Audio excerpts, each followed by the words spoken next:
It says go live this Take time. Yay, we're live this time. okay, take two. Awesome. That was Sorry awesome. about Just so that. everybody who's online wondering where the heck we were online as well, but it was just us online. Apparently, we didn't have, we have not pushed the go live button for 4 minutes, so we've been sat here talking to you all, and I'm buggered if we know where the hell you are. And then It thankfully, was an amazing conversation. oh, uh, our this is lovely co-host Danny is not available to join us today because she is at her sales kickoff in sunny Florida, and she trusted the two of us boneheads to try and figure out how to get everything set up. And I was so proud of myself. I'm like, and I've got it all set up, and I like pushed the intro music and did that okay, I think. I hope people are here. If you're here, put something in there so I know you're here. yeah, at And least then we're somebody does talking, and I something. was like, what's this live button? What's this go live button? Oh, I think maybe I need to push that. So anyways, we're here. I'm gonna go to Glad to LinkedIn be stream and here. see if we're actually on LinkedIn as well, just for giggles. You probably should, just to be safe. But it Just says see if we are. recording, so I know it says recording. Oh dear. All right. We'll see if we figured it out. Are you sure you want to discuss? Oh, yeah, somebody's here. oh, But it's me. All right, brilliant. They're there. Good. That's awesome. thank you. Anyways, we were just talking about weather and being freezing and being jealous of Danny because she's hopefully somewhere warm. And Steve's making fun of me with, he's giving me a compliment. He knows me all too well with my Hey, technology. you at least took up the challenge. I looked at this and I'm like, I ain't going anywhere near this shit. God only knows we'll end up bouncing off a freaking Mars or somewhere. No, my luck. I like that you waited till like 14. You're like, are you handling this or do I need to ffigure it out? I was like, I got it. It's fine.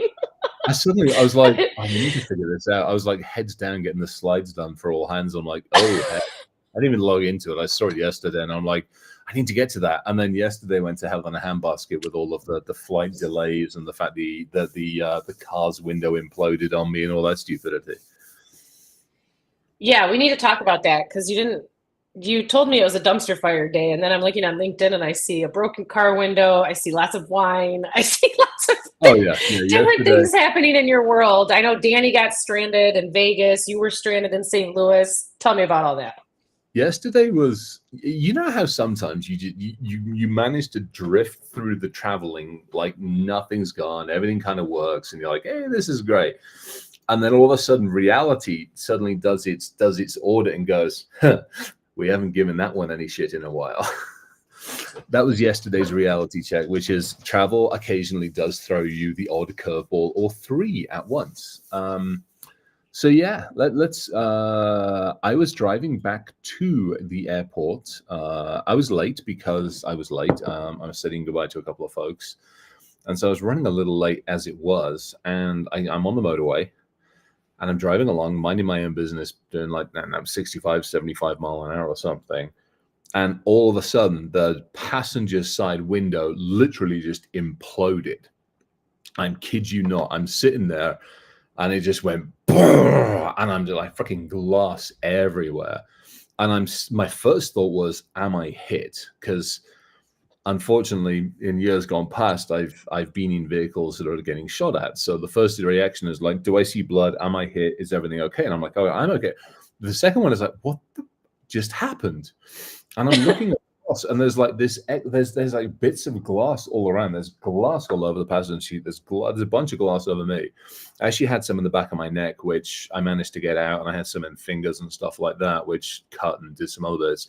There's stuff all over my bags, and I'm like, this is freaking. And the first one was like, okay, what the smeg happened? It's a side window for crying out loud. So the It was chances the of any, passenger side window, right? yeah, passenger side window. So yeah, it was definitely one of those. Thankfully, my glasses were on because I mean, stuff hit the glasses, so that would have been a bit messy as well. But so yeah, I'm like, all right, what am I like 15 miles from 15 miles from the car rental place, and I was like heading back. So I'm like, I can't stop. I'm not going to stop and call this in and get it towed, otherwise I'm going to miss the darn airplane.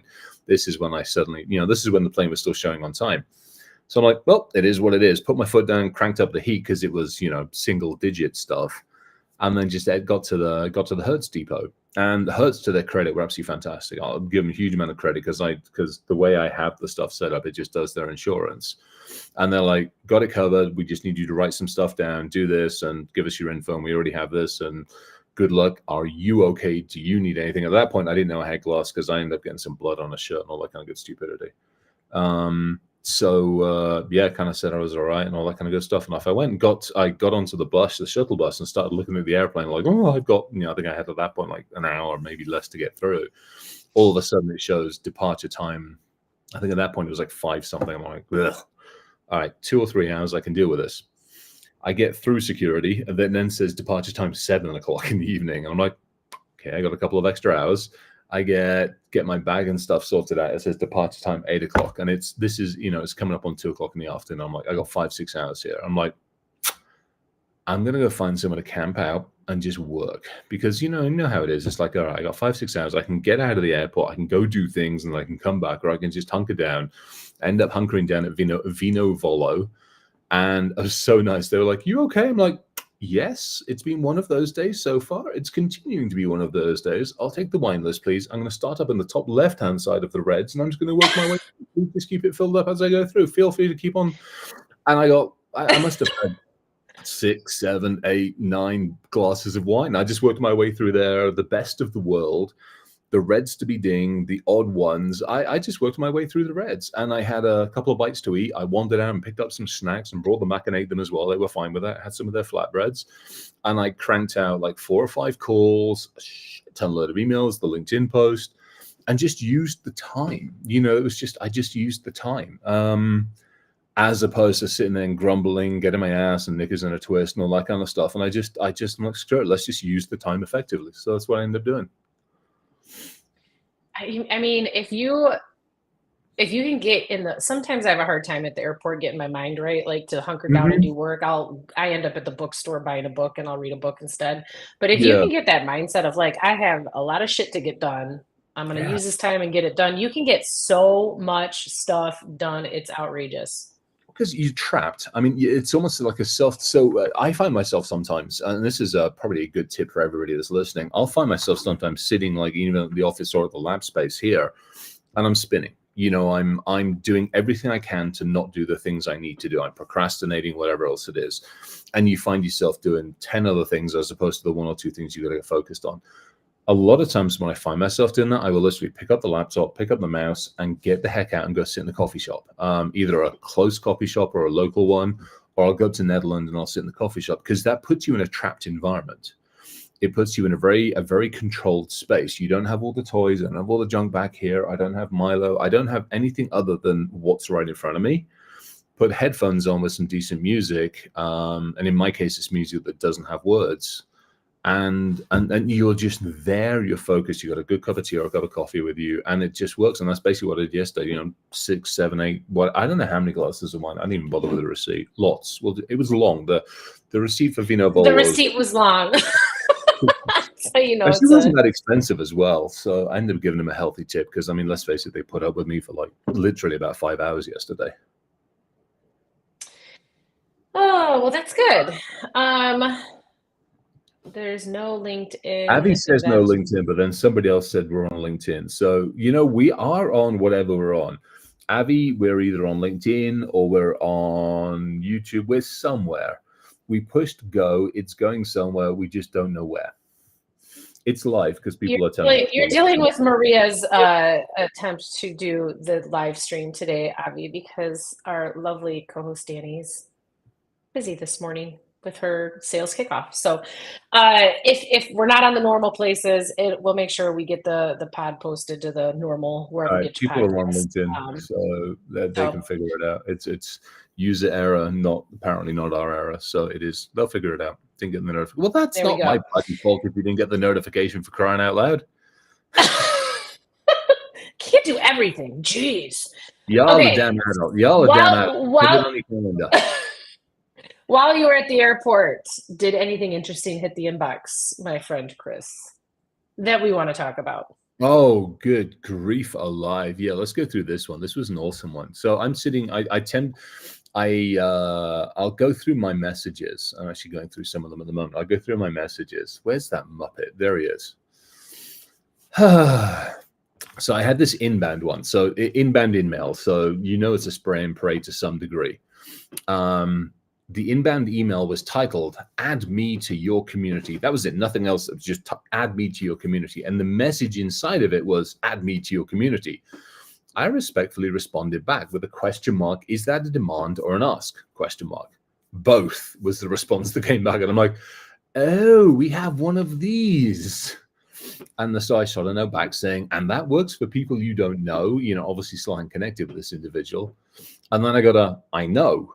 And then I got the cut and paste. I have created a WhatsApp Telegram community group for leaders in job portal. Please join the group.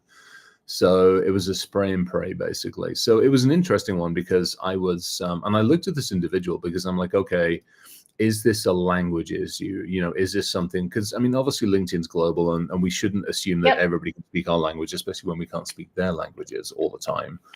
And so I'm like, all right, is this a language thing? But it absolutely wasn't, because I was looking at some of their other posts and stuff like this. It felt like it was a very, we will call it abrupt. I'm not sure if I want to go as far as rude, but we will call it a very abrupt introduction that unfortunately just ended straight in flipping, spam. It's now back in the other, and I'm just not even going to bother to pay attention to it. We got the normal amount of shenanigans and BS from everybody that wants to tell me about how, yeah, that was it. I got another one of these. Apparently the cost has come down. If I would like to be the cover story, not a swimsuit in Sports Illustrated, not Swimsuit Illustrated, not a Sports Illustrated. They don't want you on Sports Illustrated? Apparently they don't. I don't look good in a 3-piece bikini or a 2-piece bikini.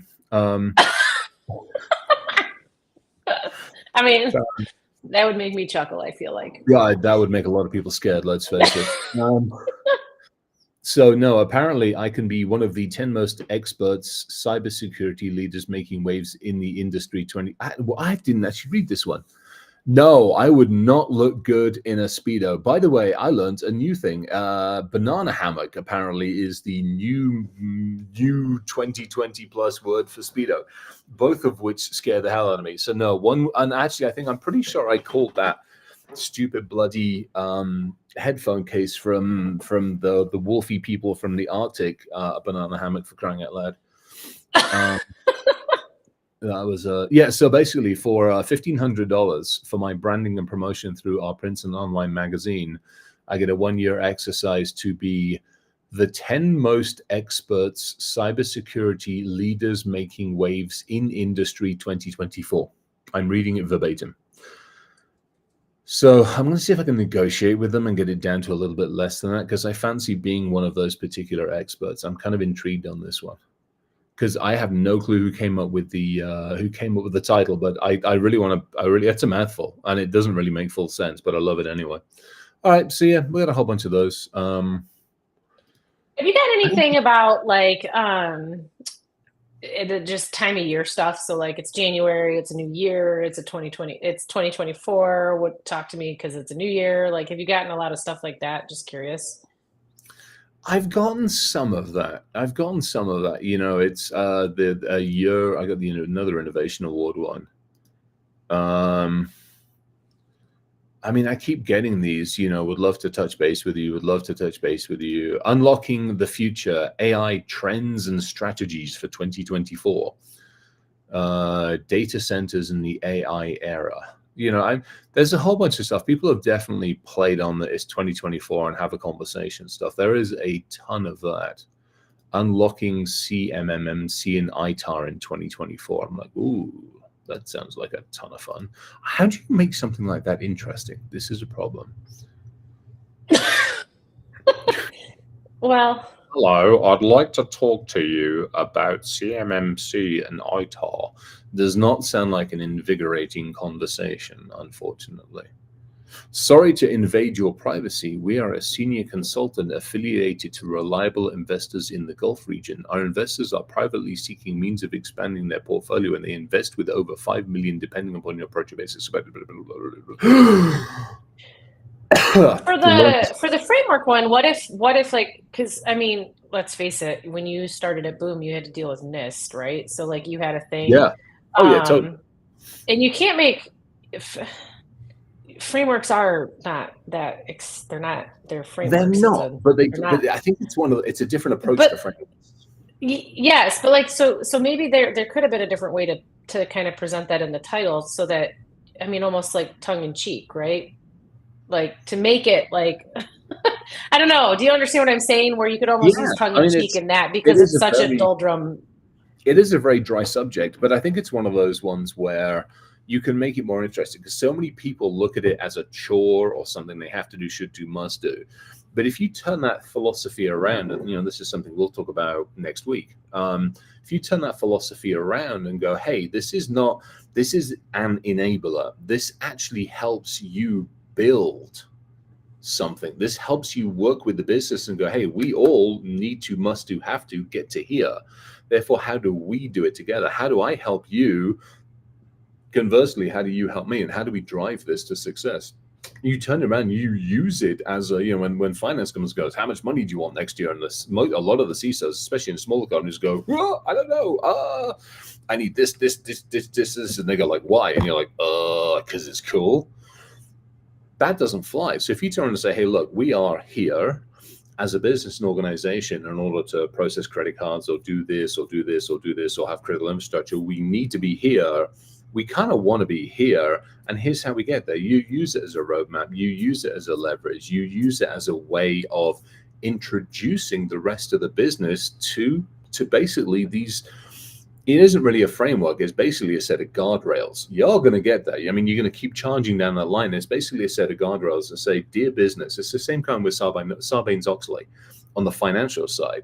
Otherwise you'd Mhm. have people doing all sorts of weird financial shit, which some of them still do. But there's a set of guardrails going, hey, look, you're in business. We appreciate the fact you're in business. Here's an ethical, moral, better way to actually run your business, stay within these guardrails. It's the same thing with security. It's like, hey, you got security, you got 1,000 different things you got to think about. Here's a good way of focusing and actually trying to stay inside these guardrails to ensure as best as you can the integrity of what you're trying to do. What about like for specifically to frameworks, right? Because I think beginning of the year is a good time for people that deal with framework stuff or can help with framework stuff or help with controls aligning with Mm-hmm. frameworks. It's a good time of year for those conversations. Oh, But yeah. there is going to be a different way to approach them. And I know that like I don't know who in the audience did some of the like the essentials courses and the cohort stuff with Dimitri and Danny, but one of the things that was super helpful for me in that was understanding two different things when it comes to messaging. And I think it's super relevant to the framework conversation. The first is what kind of CISO are you talking to, right? When you came to Boom, I knew just based on what Boom was that you're transformational CISO Yeah. and or a foundational CISO. You were kind of, in my opinion, a blend of both, right? There was no security program, but you Right. also had to do some things in terms of making people understand that you don't like a different way of building the program. So it was foundation, but also an alternative way to doing it. Does that make sense? Oh, And yeah. you're going to talk to somebody like that very differently. And then also understanding longevity. No one, if you've been there for 3 months, I'm not going to call you and say, what framework are you working with? Because you don't know yet. You're still trying to figure out what the hell's going on in the environment. So I think like that is stuff people can do for that kind of topic to understand how to message it, right? So in January, if I see you've been at Boom for 24 months at this point, I'm going to call you and say, looks like you've been there for a minute, guessing you've picked a framework to align with. How's it going? Which one did you select? Yeah, or I mean, something there are ways. If you're in retail, they're part of PCI DSS. If they're in healthcare, they're going to do the healthcare, the HIPAA, the high trust side of Yep. things. If they're in finance, they're going to have to do a few of the other bits and pieces. If they're dealing with the government, they got all the various things that are going on there. CMMC being a big DFARS one, and all that. yeah, FedRAMP and everything else. So I think there's a way of saying, hey, Chris is in this industry. The chances are he's going to have to do this, but let's have a conversation about what else he's doing and how he's managing to juggle those effectively. And I think that's a big one. And hey, what are the low hanging fruit? Where could we impact most effectively? And I mean, that's really the big thing that I look at the moment, especially when you look at limited resources. and going into the budget and funding. It's like, number one, which bits of the business are going to be most receptive at this point in time? I don't want to touch some of the engineering functions, especially on XB1, because they are heads down heavy with the experimental jet. So I'm not going to walk into them and go, well, we need to spend the next month doing this, because they're going to throw bits of airplane at me and escort me out as fast as they can. And it's oily and all that stuff. So I'll look at other bits of the business and go, hey, how could I look at finance? How could I look at the people team? How could I look at the other areas of the business and have them work with policies and controls? What and how could we work with maybe the assembly plant that we're putting together and get those buried in right at the beginning? And so actually sitting down with somebody on that would be something that's useful, because it's like, hey, how have you done it? How have we done it? How have I done it? And then just getting some ideas. And then you start looking at the low-hanging fruit going, okay, I have told the board that we are here and we will be here. What's the path of least resistance to get there? In our case, it was coming to Newspire and saying, hey, look, we need some logging. We need some monitoring. We'd actually need an endpoint that's doing what the Smegit should do. I need 24/7 eyes on it. And that takes us from like here. And all of a sudden we're now up here, because we can tick so many more effective boxes, because I can report on it, because I can demonstrate it, because I have the ability. So there's all these things that I think anybody who's been in this a long time can come into an organization and go, hey, look, let me help you. Let me help you on awareness. Let me actually help you move the goalposts so that you are successful. I mean, my job inside Boom is to try to make my team successful. If I come in as a virtual CISO, my job is to look around and go, hey, how can I make everybody else successful? Speaking of virtual CISO, just to dovetail off that, it's it's an interesting topic right now. I don't know if everybody's seen some of the posts in the LinkedIn community lately versus around like the value of vCISO, people that call themselves vCISOs that are really just consultants, blah, blah, blah, blah, blah, whatever. Oh, the ownership side of it. I've seen a few of those, yeah. Yes. But I guess I'm curious to understand, and this kind of helps, this is helping, in my opinion. I know there's a few folks that have like, that are in our, I can't talk, that are in our audience that work for like IT consulting, that do compliance, that do GRC type consulting services. How open are you as like, Avi, that's another one, fractional CISO, virtual CISO. Yeah. There's like two camps on what you're going to call it and if there's value. I think there's value. I don't really care what you call it. I think it's outcomes and you got to define that, but that's my opinion. I'm not a CISO, so I don't know. Mm-hmm. But Chris, like you as a CISO, would you ever be open to like, because I know you, right? I'm your account manager. Yeah. I know the organization. I know you are not spending a ton of time putting pen to paper because you don't have time to do it. Mm-hmm. I know that now you have a different team. So like, how open are people like you to saying, hey, I need help in this area, and using a virtual CISO or a fractional CISO to help with some of that stuff? Is there a hard line in the sand from people like you that is like, nope, I don't want that? Or is that something that you guys generally, if you need it, are open to considering? And is the name off-putting? Should it be called something else because you're the CISO? Does that question make sense? No, I actually like it, because to me, and I've actually got money in the budget. Let me just see what I actually called it. I deliberately put something in the budget and I called it expert advice. So I put a line item in the budget, called it expert advice. And for me, I think one of the downfalls of our industry, especially those of us who we say that are more seasoned, is that we're like, well, we came up through the ranks and we know it all, which is the death knell of anybody in any position, especially in the technology. I mean, any position, anybody that sits there and goes, well, I'm here because I know it all, should probably be taken out, hung, drawn, quartered, shot, covered in honey, fed to the red fire ants, for crying out loud. It's such a terrible way of looking at it. For me, it's like, hey, I'm going to use somebody else, exactly as Avi says, to bounce ideas off, to go, hey, look, this is what I'm thinking. What have you seen? What have you done? What's your peer group seen? I've got the Tinkerers group, thankfully, for a lot of that, but it's also nice sometimes just to kind of throw it out to other people and go, hey, where's your head on this? And to me, that is where like a fractional CISO or a virtual CISO or, consultant, somebody that's coming in now, the LinkedIn thing, which is like, well, you can't call them a CISO because they don't have ownership. I will challenge that one because I've done a couple of these behind the scenes where I do have ownership. I'm not just coming in as a consultant with the plane check, with the plane check side of things. I'm coming in and going, hey, you have me for the next 12 months. I'm going to be here. So if in 6 months' time the advice I gave you at the beginning sucks, you can hold me heavily accountable for it. So I think there is, as long as you come in with that level of accountability, and you take the reins of those accountabilities and you say, hey, look, you can and will, and I assume that you are going to hold me accountable. I think that's a very, very different set of conversations. But it is very much so the ability to actually sit and have that conversation. What I want to just, before we go into some of the other stuff we wanted to talk about Yeah. today, what's the difference from your perspective between virtual and fractional?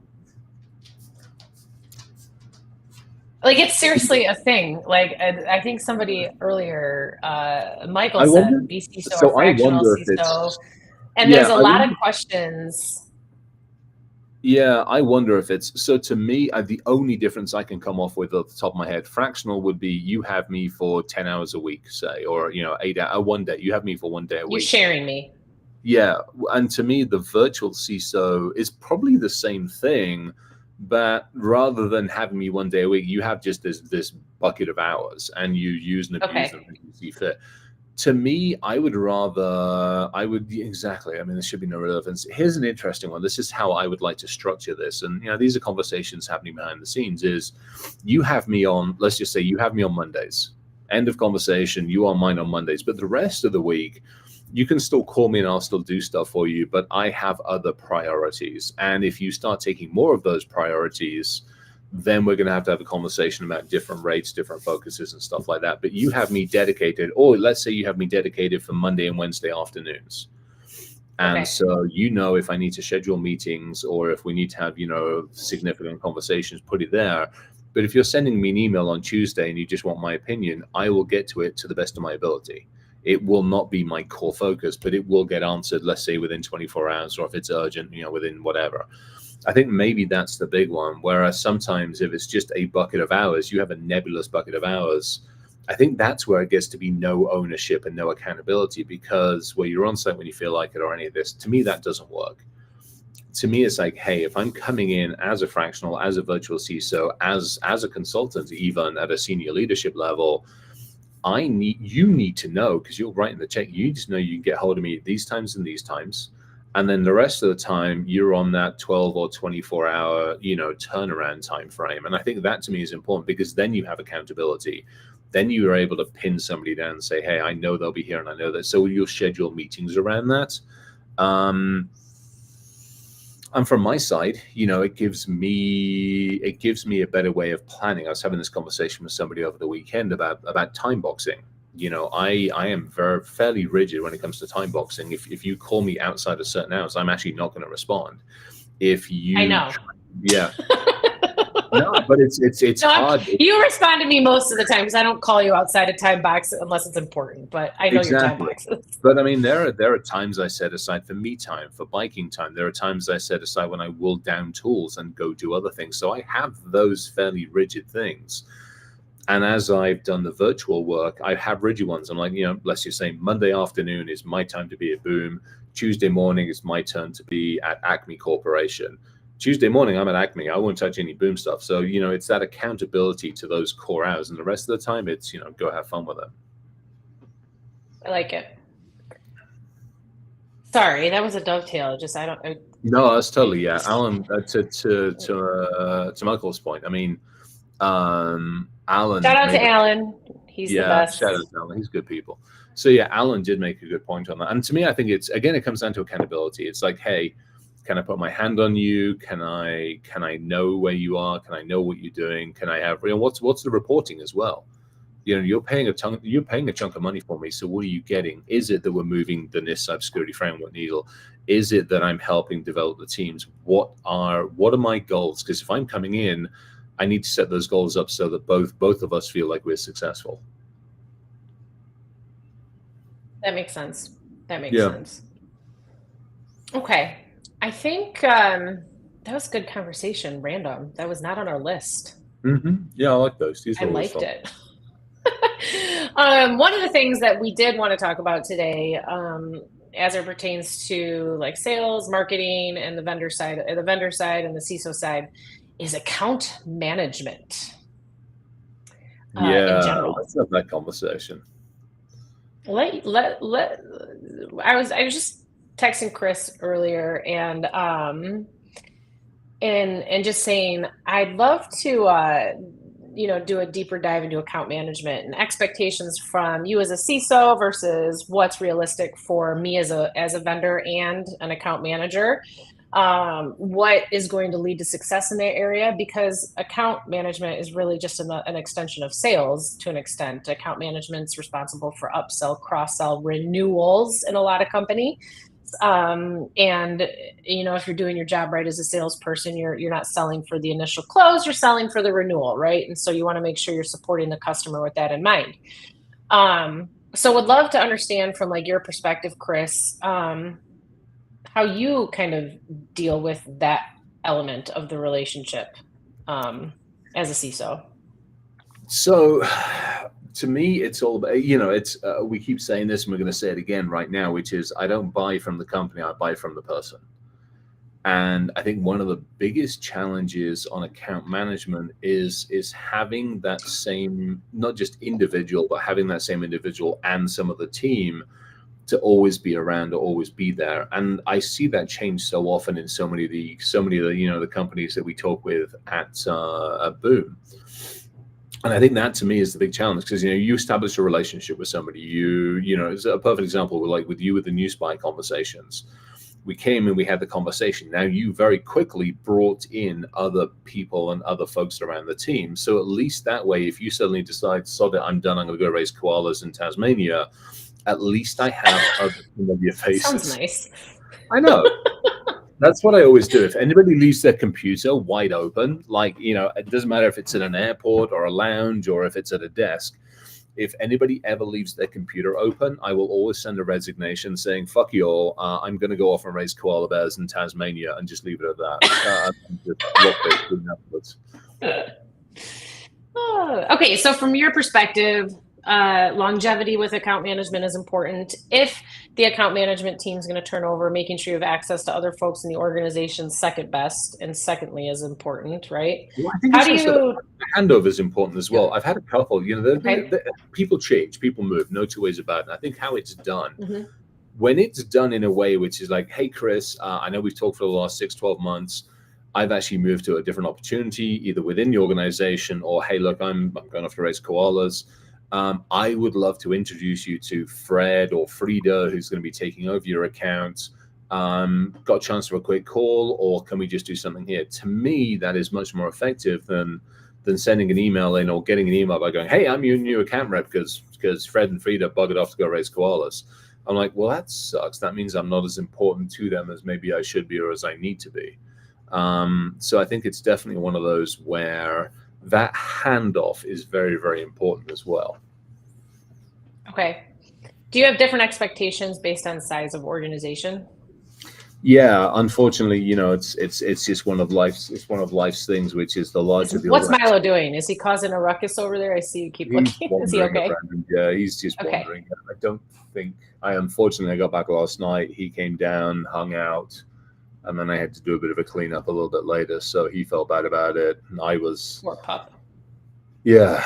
So no, I think it's a fact of life that larger organizations typically will turn over more people. So I think there's got to be they need to realize there's going to be a more effective way of handing things over. So what about though now, in audience chime in the chat so I can see if you don't mind, because again, I'm kind of tunnel vision, limited focus, New Spire only Maria Graham person. So I've worked here. It's a smaller company. I know larger organizations, they have sales, your hunters, right, is what you call them. Yeah. And then you have your account management, which sometimes can be referred to as farmers. So like folks that once the initial sale is done, the salesperson transitions that over to an account manager, a client success manager, and people to kind of manage the relationship moving forward. So larger organizations, by and large, I think are structured that way. Correct me if I'm wrong, folks. But smaller organizations, I'm a one-man shop, man. So I've got to do the hunting, the gathering. I have to help you when you need to get pissed off. I have to help you when you're happy. What would be, so obviously my time is thin, right? So, and I know what I do to kind of set expectations with my customer base. It's not always, I'm sure my leadership would be like, Jesus, Maria, don't say that to them. But I just kind of feel like it's super important to set expectations to customers as to where I'm spending my time and why, but that I'm always available. So call me if you need me type of scenario. Yeah. How does that, and I know my style, you know my style. How else have you seen different kind of versions of account management and those types of folks setting expectations with you as to how to leverage them best? Does that happen often? Is it just not, is it something that's not divulged, or can you tap into that? Yeah, I mean it's happened. So let's talk about the big box shifters. So those are probably, and I'm actually going to go. I'm on my email. I'm actually going to go down to my vendor folder. So if we think about like SHI and CDW, we might as well just name names on this. When you think about those, they have account teams. Now my challenge with that one is it's almost too fragmented, because I'll go to somebody and they'll hand me off to somebody else who specializes in, let's just say, license renewal, or they'll hand me to somebody else who specializes in server purchasing, or whatever it might necessarily be, or hey, hello you, or this person specializes in whatever it might be. That to me gets too confusing, because I feel like I'm being handed around basically like a Christmas present or something. Welcome to Otis. Hey, buddy. How are you? He's like, I haven't seen I was going to say, I think that was, that, did you see me looking? I was like, I think that's Otis. I can't see the other side. Is it an all black face? How are you doing? Yeah. So that to me is unfortunately the more challenging way of doing things, because I don't have that single point of contact, or I do. And they're like, oh, I'm your main point of contact, but here's 3 other people I'm going to have you talk to. I'm not going to keep, you just slobbered over my clean trousers. I love you, but these were clean on. I'm having to wear these on stage today. I got all hands today, boom, all hands today. So I'm on stage and I just got slobber all over my trousers. So thank you, buddy. And also for those that don't know, Otis is the best, but he's like the most jealous little pup ever. It's hilarious. If you give the other 2 any attention whatsoever, then Otis will just literally meander his nose right into your lap and underneath people's hands. It's the funny. It's so funny. Yeah, you absolutely can't get away with anything with this guy. Yeah, he's pretty nice. So I've seen that. So I've definitely seen that one. I've also seen it, unfortunately, I've seen a version of yours that doesn't work, which is a single point of contact, which becomes a single point of failure. That person goes on holiday, or they go around, or something happens, at which point now I've lost it. Now I don't know who to talk with.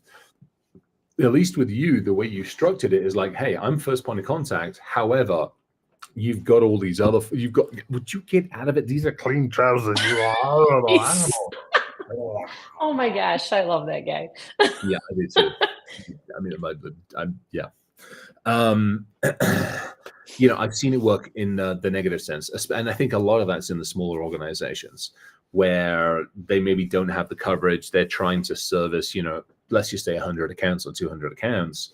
And the one person, goes on holiday, rightly so, for a week, and all of a sudden the entire place falls to pieces. Now, that's a problem on the back end. That's a problem on management. That's all sorts of challenges. From a customer's perspective, if I need somebody in that period of time, it's like, who do I go to? Where am I redirected? And I hate to say, an email redirect does not count. Hey, I'm away for a week. Call this person. That's stupid. Yeah. That sucks, because I'm going to call them and then I'm going to have to introduce myself and say who I am. I got to look it up and and it's just like, oh, screw it, I'll wait till they get back. And then everybody waits till they get back. And then it takes a month of Sundays for them to be able to get back to you, because there's not. So they've made themselves that single point of failure in some ways. It's how else have I seen it work? The team approach typically is a good approach. But you've got to have stability in that team. You've got to know that the folks that are there are, for the most part, going to be there for a while. So, you want to keep that talent there for as long as possible. And you know, if you've got juniors and you're trying to see if the juniors are any good, you better pick your clients well that don't mind that churn, because so many of us, especially on the senior side of leadership, I don't want to deal with churn. I don't want to have to learn new names. I don't want to have spent 6, 12, 18 months establishing a relationship only to find that person's buggered off, for crying out loud. What about, that makes sense to me. Michael, I also hate the hunter farmer language. I just used it because I think it's what a lot of people call it, but agreed. I don't like the taste hunter leaves in one's mouth. So noted, agreed. What about like so you've made it through, you've gone through the sales process, you've made it through the pipe, you've made it through the funnel. We're now into like production, we're into operations, we're into deployment, whatever the case may be. Now we've moved into steady state, and you've got your account manager. Yeah. Where does marketing come into play at that point, and how, because marketing is still there, right? Once you're through the bottom of the pipeline, they're still there. Yeah. What types of things can a marketing organization, and I know that you're, even as a customer, just so y'all know, if you ever sell anything to him, he still won't let you get him on your list. It's not allowed. He doesn't want to be on any list. Yep. And I know what I've done to kind of overcome that with him myself, but like maybe it would be helpful for you to explain where marketing can help account management or help keep things about the company top in mind. So somebody like me doesn't have to say to you, here's what we're up to, or here's things that happened. Like, where do you find value in assets or webinars or stuff like that once you're through the process? So let's use Newsbar as a good case study. I mean, top of mind, keeping me to those weekly emails that started getting sent out. I'm not sure when they started getting sent out. Let's just say X number of months after ago. After you told Josh to do it, you told us to do that. Whatever. When we were in Columbus. Freaking fantastic, because those do two things. One, they keep Newsbar top of mind, but secondly, they're informational. They are useful information. They're stuffed full, and I say stuffed full. They're a page long, and that's critical. It's a page long. I can look at it. I can go, oh, I see this CV. I see this. I see this. I see these couple of headlines. Great. That's actually really useful information. That saves me having to go out on a basically a gathering mission to see what is going on in the world, which I typically do anyway. Stuff like that is ridiculously useful. Webinars and seminars, they can be, but I don't need an email every week to tell me what's going on. You know, I think it's one of those ones where it's a catch up, you know, with the account team once every quarter to go, hey, what's going on? How are we doing? What are we doing? Oh, hey, by the way, in this next quarter, we got something talking about, you know, this, or something talking about compliance, or something talking about this. You interested in this? If the answer is yes, great. Little tick goes into the Salesforce. I get the heads up on it. I get the reminder on it, and we're done. I think it's, you know, the other thing I found useful, and I've done it from both sides. I've been on advisory teams, but I've also helped form advisory teams, where you take, you know, X number of customers who are engaged or ones that you want to engage more with, and you say, hey, we would love to get you together once a quarter or twice a year and just sit down, maybe once at a major conference and once just doing an online one so we don't impact too much time. Get your thoughts, get your feedback, get your engagements, talk to you about what's on our roadmap, get your guidance on some of that stuff, and just really say thank you for hanging out and for giving some time to us. Those I found ridiculously useful, because at that point you sometimes get the ability to steer a little bit and say, hey, you know, this isn't just me talking, this is, you know, 8 of us around the table having this conversation. So those are useful. You know, the biggest frustrations I have with some of these, and a lot of these actually, is like when you sign up for something, then all of a sudden you get the, hey, you know, hey, there's this sales and there's this one and this webinar, and you're like, hey, I need to unsubscribe, and you go to the unsubscribe page, which you have to go find, and you've been signed up for 7 or 8 different, you know, there's the weekly newsletter, the monthly newsletter, there's the day of the week, the thought of the day, the this. Gartner's one of the worst for that one. I remember hitting there unsubscribe, and it was like 8 or 9 or 10 different things. I'm like, why on this great green freaking planet are you going to fill my inbox with Gartner crap every single day or every single week? This is not what I want. I have enough to deal with. Get the hell out of my face. And so there is a balance. And sometimes that balance is a conversation with the CISO going, hey, look, you know that we're obviously doing events, we're obviously doing webinars, we're obviously engaged, we're obviously doing these kind of things. How often outside of the normal conversations that we have would you like to be informed about these? Do you want me just to send you the link to the page where we put everything up? Do you want me to have a conversation with you once a week, once a month? Or how would you like to best know how to better utilize us or what we're up to? Some will say yes, some will say I just don't care, and some will say, I want to know weekly or whatever it might be. I think giving the customer that option is probably the biggest thing. That's back to that opt-in, opt-out shenanigans. I don't want to automatically be opted in, even if I've just said hi to you. Aware. Like everybody here is not aware. Like, be aware. God. Seriously, I'm surprised Salesforce themselves doesn't have a freaking Chris Roberts tab on there somewhere. Oh shit, it's him. Don't do it. He always opts out. All right, that leads to another question, right? So, I have clients that want, from an account manager, they want me to touch base on a weekly basis. Mm-hmm. That's a lot. That's a lot for any account manager to do. Yeah. At what point, which I'm happy to do it, but if I can, and I'm usually, again, you know me, I'm very honest and straightforward, but other people have a hard time. At what point is it okay for somebody to say that's not a reasonable request? And we're happy to do it, but that now you're asking for a lot of touch points and a lot, like a half-hour touch point that requires 45 minutes prep. Do you pay for that? Would you pay for that if you're looking for that level of touch, if it wasn't something that was outlined in like the original agreement where I think if it's adding value, I think if it's so a perfect example, like the report that was put together that I'm chucking into the all hands today. That to me, if there was like, hey, I want that every quarter or whatever, I would expect that to be built in as a cost somewhere, because that takes time and effort. Now, as it gets automated, there's less time, there's less effort, yada, yada, yada. But I think it's one of those things where it's like, I think you almost would expect to see that somewhere else, which is interesting. It's, what do we used to call it? I mean, it is account management. And we used to do it. I mean, inside when I had a couple of companies I was running, I built time in. It'd be like, hey, we project management. That's what we used to call it. It was basically the project. And I think we put a 20%. I want to say we put 20% on top of like all of the work that we were doing for project management. And that project management person, typically they would engage with the client. They would be the one that made sure that we did the stuff that we did. They'd be the one that made sure the client got the stuff they needed, the right timing, the right aspects, all those other good things, and they'd be the main touch point. So that was their job. So we built that cost into our back end, and we were very upfront about it. Same thing with reporting. We put our reporting, I mean, maybe our assessment work would be like, 150, 200 hours of assessment.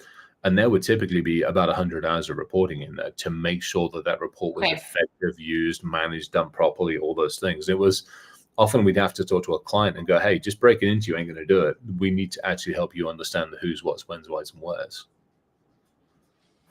That's helpful.